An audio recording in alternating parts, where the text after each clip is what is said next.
La armonía del universo.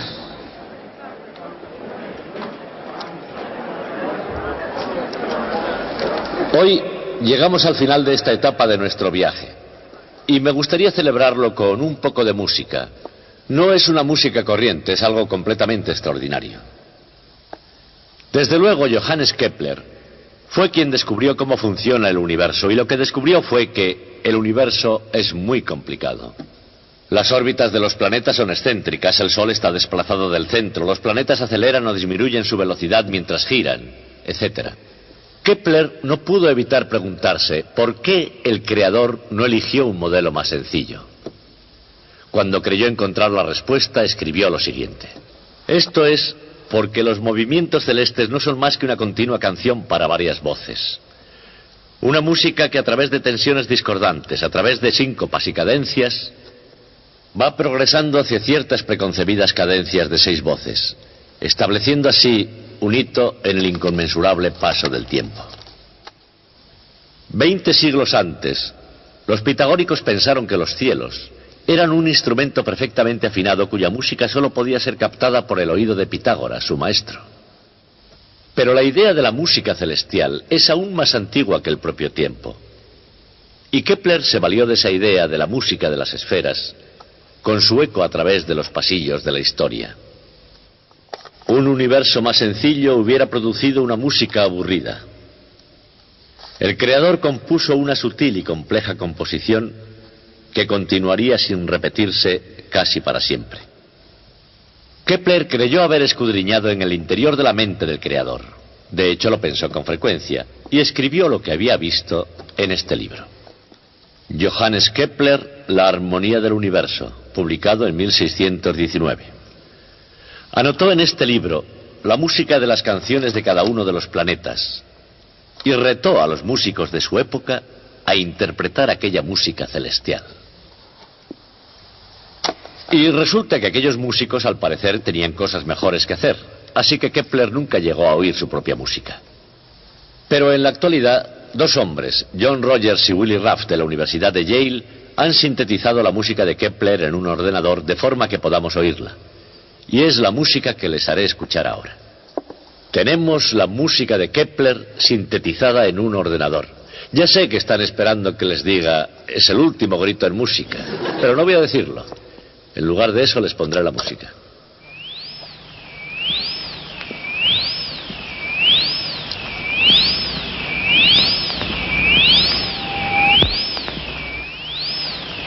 Mercurio, el planeta más cercano al Sol. Venus y la Tierra. Los planetas hermanos, el segundo y el tercero. Marte, el impresionante planeta rojo. Júpiter, el mayor planeta del sistema solar. Saturno con sus anillos, misteriosos hasta hace muy poco. Urano, el primer planeta descubierto en los tiempos modernos.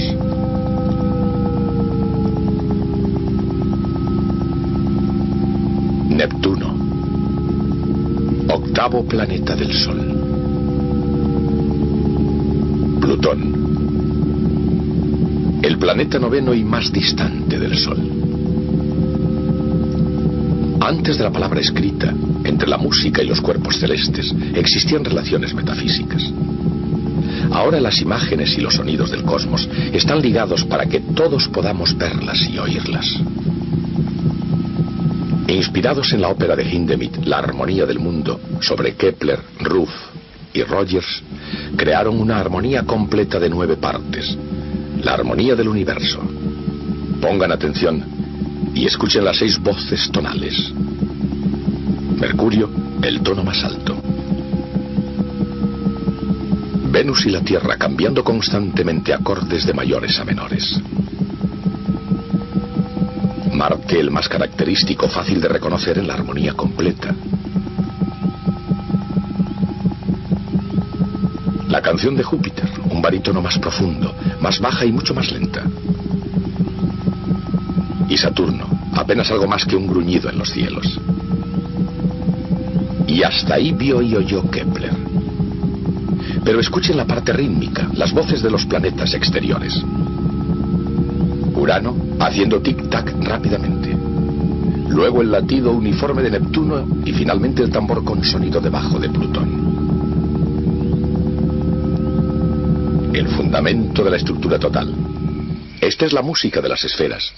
Y de una manera u otra se ha escuchado durante mucho, mucho tiempo. Unos 600 años antes de Cristo, Pitágoras de Samos recorría la Tierra buscando sus misterios más profundos. Y con sus seguidores griegos, la hermandad pitagórica hizo algunos sorprendentes descubrimientos. Son riquezas matemáticas tan valiosas en la actualidad como lo fueron en la Edad de Oro. Un teorema sobre los cuadrados de los lados de un triángulo rectángulo, por ejemplo, que más tarde fue utilizado para calcular la distancia que cae la Luna en cada segundo.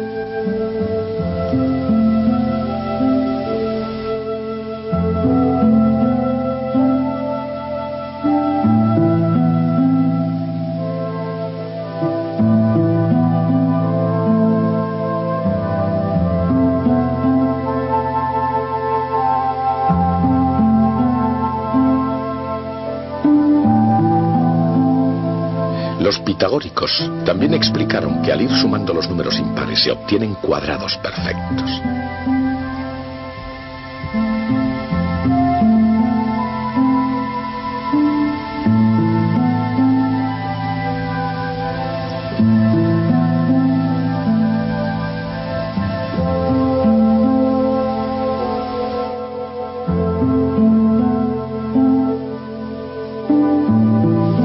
Pero sobre todo, mientras escuchaban la música de las esferas en los cielos, descubrieron las leyes de la armonía musical en la Tierra.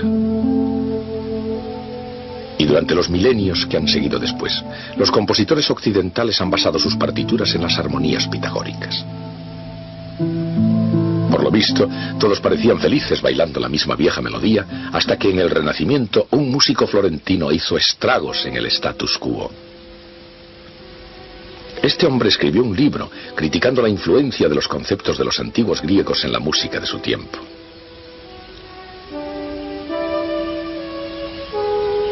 Su nombre era Vincenzo Galilei, y su personalidad intelectual y rebelde fue heredada por su hijo. Galileo Galilei creció para ser un científico, un revolucionario copernicano, a pesar de las consecuencias. Y en el proceso mantuvo correspondencia sobre la naturaleza celeste de las cosas con un astrónomo de la misma manera de pensar que él y un genio matemático llamado Johannes Kepler. Mucho se ha hecho a partir de los deslumbrantes logros de Kepler, pero quizás el de mayor trascendencia fue la armonía de los mundos. En ella no solo oyó la secular música de las esferas, sino que puso por escrito su sonido de la era espacial.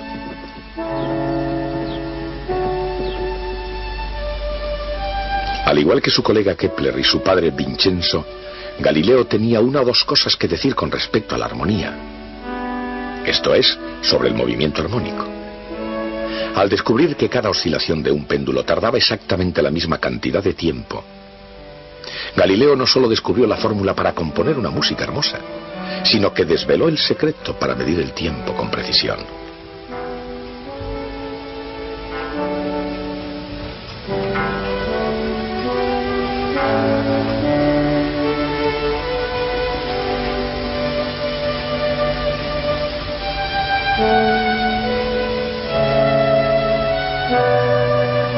Y no paró ahí. Cuando Galileo se dio cuenta de que si se aplicaba una pequeña fuerza rítmicamente las oscilaciones podían crecer hasta el límite, comprendió que había descubierto algo más sobre música. El principio de resonancia. Como idea, la resonancia no era tan peligrosa como las que con el tiempo le llevaron a un proceso. Pero la resonancia en sí misma produjo y aún produce algunos efectos destructores.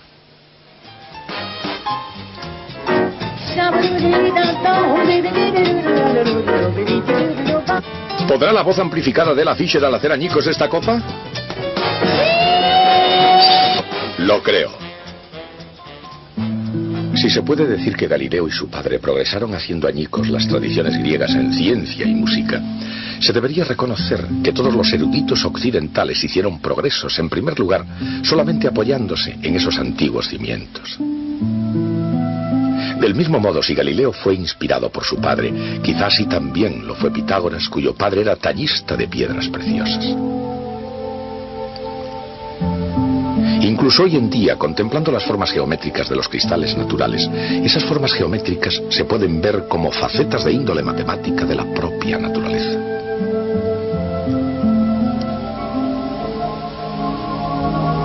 Investigando en profundidad la naturaleza de casi todas las cosas, los filósofos griegos advirtieron que la materia estaba compuesta por átomos, pero pasarían siglos antes de que se descubriera que la forma de la materia reflejaba la disposición de los átomos, una disposición en la que los átomos están unidos por las energías eléctrica y potencial que actúan entre ellos.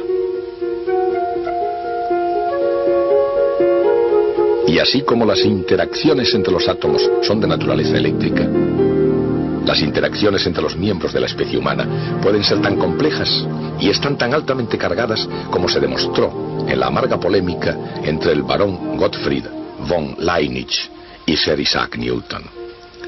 Entre otras muchas distinciones notables, Newton era el representante de la Universidad de Cambridge ante el Parlamento británico. Él no fue un gran estadista en Inglaterra, pero cuando se trata del comportamiento de las masas y las fuerzas, nadie pudo establecer la ley mejor que Newton. El cambio del movimiento, proclamaba, es proporcional a la fuerza ejercida y se produce en la dirección de la línea recta en que la fuerza se aplica. Dicho en otras palabras y con términos modernos, fuerza es igual a masa por aceleración, que es una ecuación vectorial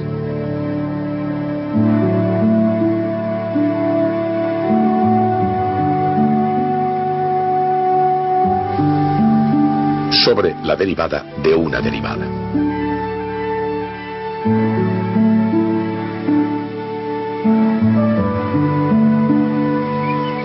Con esa ecuación, Newton descubrió un poder más allá del campo de acción de la política y un espléndido motivo no igualado por ninguna otra idea científica en la historia.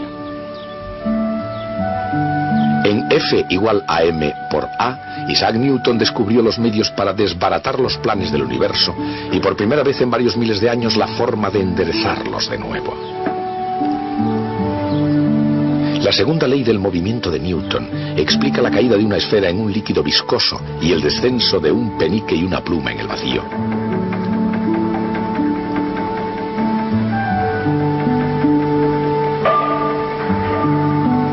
La ecuación de Newton, F igual a ma, explica el movimiento de la caída de la Luna a través del vacío llamado espacio exterior.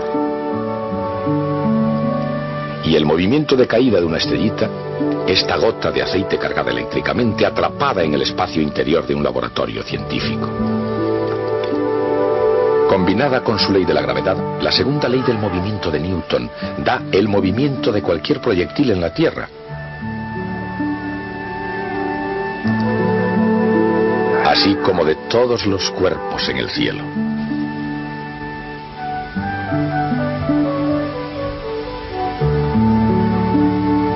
De hecho, cuando Newton se dio cuenta de que la caída de la Luna obedece a la misma ecuación que la caída de una manzana,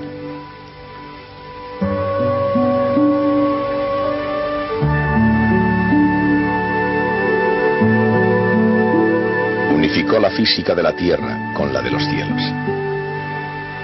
Y no solo estaban unificadas en el terreno de las ecuaciones, sino también en la esfera de la geometría pura. La trayectoria de cualquier proyectil sobre la Tierra, así como las órbitas de los planetas en los cielos, es una sección cónica. Podemos decir sin hipérbole que todos los proyectiles en la Tierra siguen una parábola y todos los planetas describen una elipse. La similitud apenas sorprende, ya que todos esos movimientos obedecen a las mismas ecuaciones.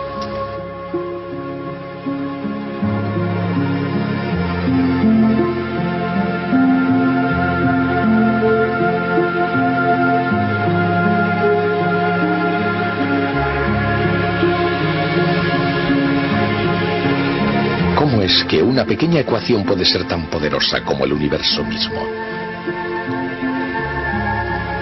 En primer lugar, F igual ma se aplica toda la fuerza del universo mecánico, ya sea la fuerza de la gravedad sobre un cuerpo que cae, o la fuerza magnética entre corrientes eléctricas, o la fuerza de la viscosidad sobre una canica cayendo, o la fuerza de un muelle sobre una masa oscilando.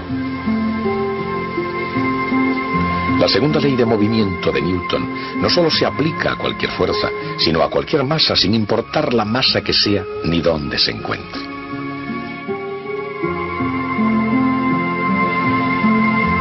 Ya sea una masa que esté oscilando o un saltador de pértiga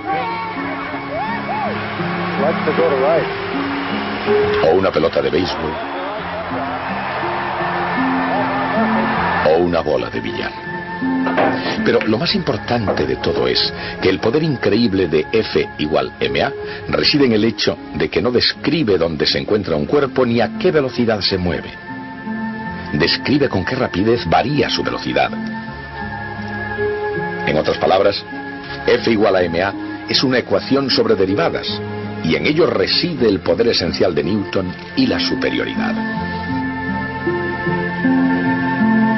Por ejemplo, una ecuación algebraica puede dar la trayectoria precisa de una bala de cañón concreta. Pero dado que F es igual a ma, es una ecuación diferencial. Puede dar la trayectoria de cualquier proyectil arrojado o disparado alguna vez.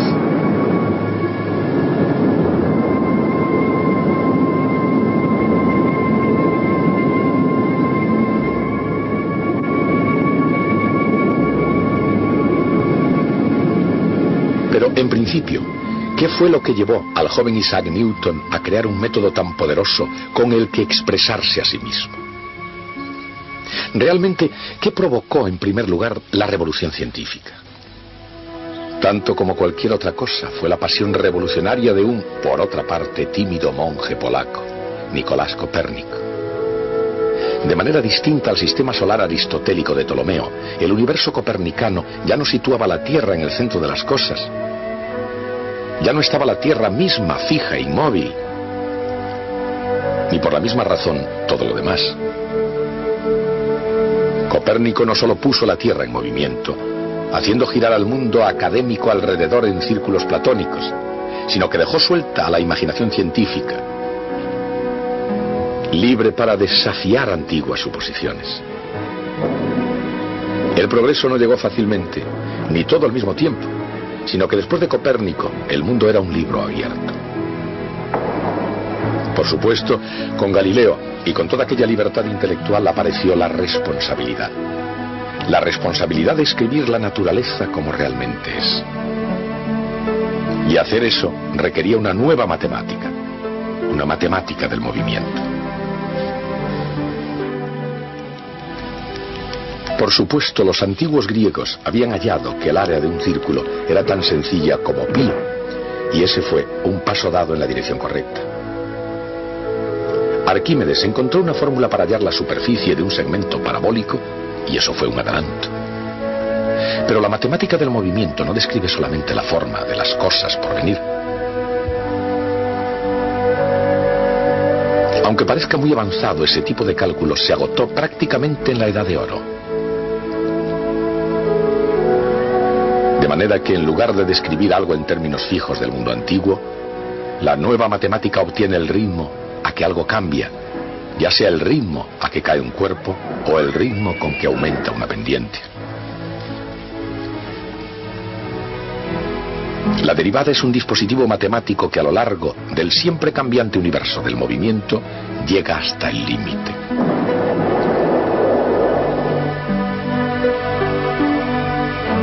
Pero casi no hay límite para el número de funciones que se pueden derivar una vez que se han almacenado unas pocas reglas sencillas. Las derivadas también sirven en otra área. De hecho, en el área de cualquier región limitada por una curva uniforme.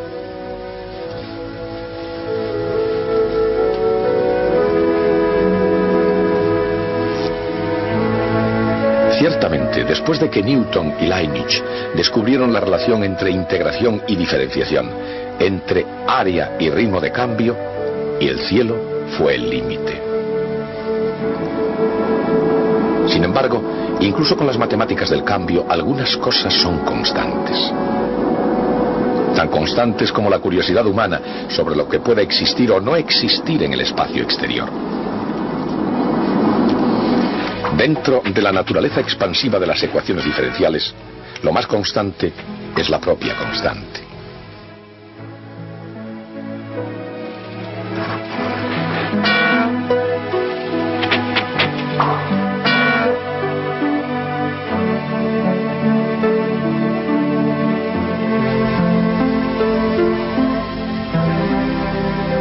En algunos casos, la constante muestra simplemente con qué rapidez inicia su viaje un proyectil.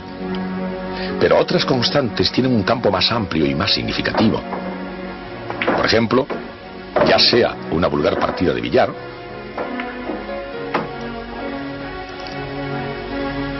o el juego cósmico de perseguirse, siempre que no exista una fuerza exterior, la cantidad de movimiento será constante. Cantidad de movimiento es masa multiplicada por velocidad, y el cambio de cantidad de movimiento se puede expresar por una ecuación diferencial. Fuerza es el ritmo de cambio de la cantidad de movimiento. Por supuesto, si no hay fuerzas actuando, la derivada es igual a cero. Por lo tanto, el vector P es constante. En otras palabras, cuando la fuerza es cero, la cantidad de movimiento se conserva. Y si el producto vectorial R por F es cero, alguna otra cosa se conserva. Entonces, ¿de qué es derivada R vectorial F? Si el producto vectorial R por F es cero, la magnitud que se conserva se llama momento cinético. Ya sea el movimiento de un giróscopo o el de un planeta, si no hay un momento de fuerza, el momento cinético es constante. Y la energía es constante una vez que se ha hecho el trabajo. Ya sea grande o pequeño, el trabajo es la fuerza a lo largo de una distancia. Y todo ello se suma, o en el lenguaje matemático, se integra. Si el trabajo se realiza levantando un bloque desde una altura a otra, el trabajo se convierte en variación de energía potencial.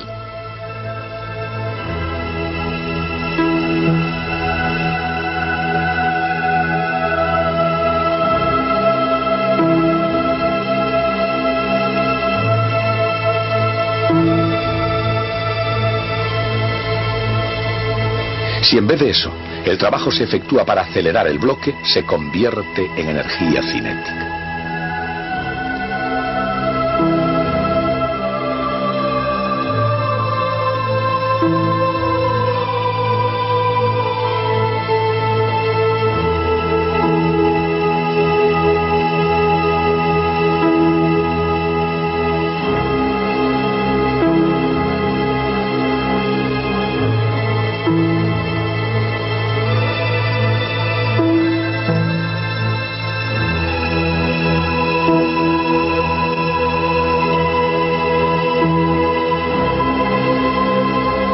La energía cinética de un cuerpo que cae puede ser transformada en otro tipo de energía cinética, una forma de energía llamada calor. Calor que se expande de molécula en molécula, que disipa la energía, pero nunca la destruye.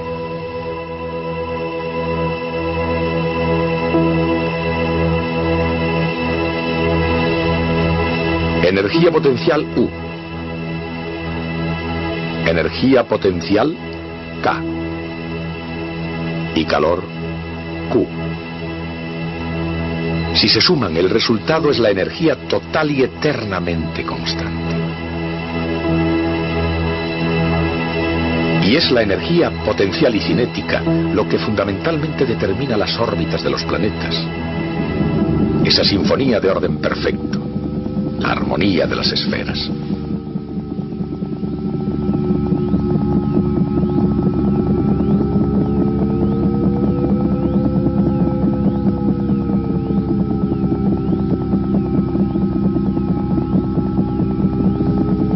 como escribiera Johannes Kepler, los movimientos celestes no son nada más que una continua canción para varias voces, que se percibe con el intelecto, no con el oído.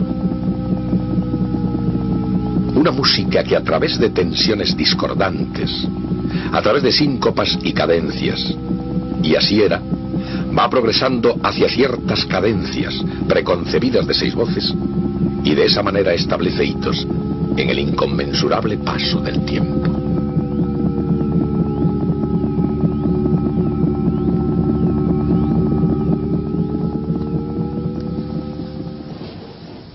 Bueno, hemos recorrido juntos el camino desde el amanecer de la historia hasta la física que conocemos hoy.